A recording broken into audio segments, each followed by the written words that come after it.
Pag-usapan po natin itong si Colonel Odi Munggaw, yung kanyang sinabi at kung ano ba ang repercussions ng kanyang sinabi. Hayaan po ninyong basahin ko verbatim yung kanyang message na pinadala niya privately in a group chat of Masons. In other words, meron pong unwritten rule that that is supposed to be between brothers only. Secret po yun hindi yun public. Okay, so this is what he said. Sabi niya, Assalamualaikum warahmatullahi ta'ala wa barakatuh. May the peace and blessing and mercy of God be upon us all. Effective today, I, Colonel Odi Munggaw, ODAS 10933 Infantry, MNSA, Philippine Army. With 34 years in active service, reaffirms my support to the Armed Forces of the Philippines and the state as mandated by the Constitution.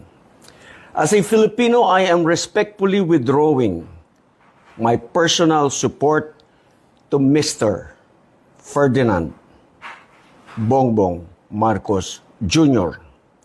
He has lost his moral ascendancy to lead the armed forces as commander-in-chief and govern the Filipino people as a nation. Sa group chat po ito ng mga Mason, pinadala.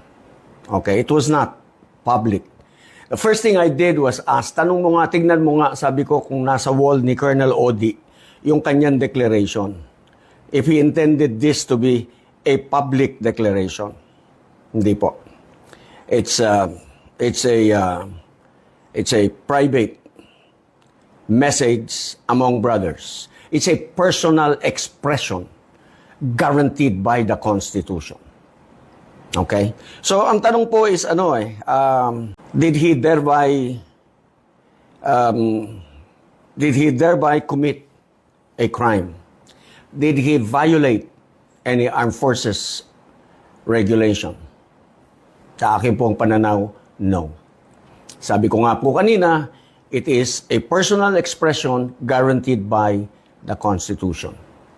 Kanya lang po yun While reaffirming his loyalty to the Republic and to the Armed Forces of the Philippines, he is withdrawing his personal support to a person na sa kanyang pananaw ay wala ng moral ascendancy to lead us all.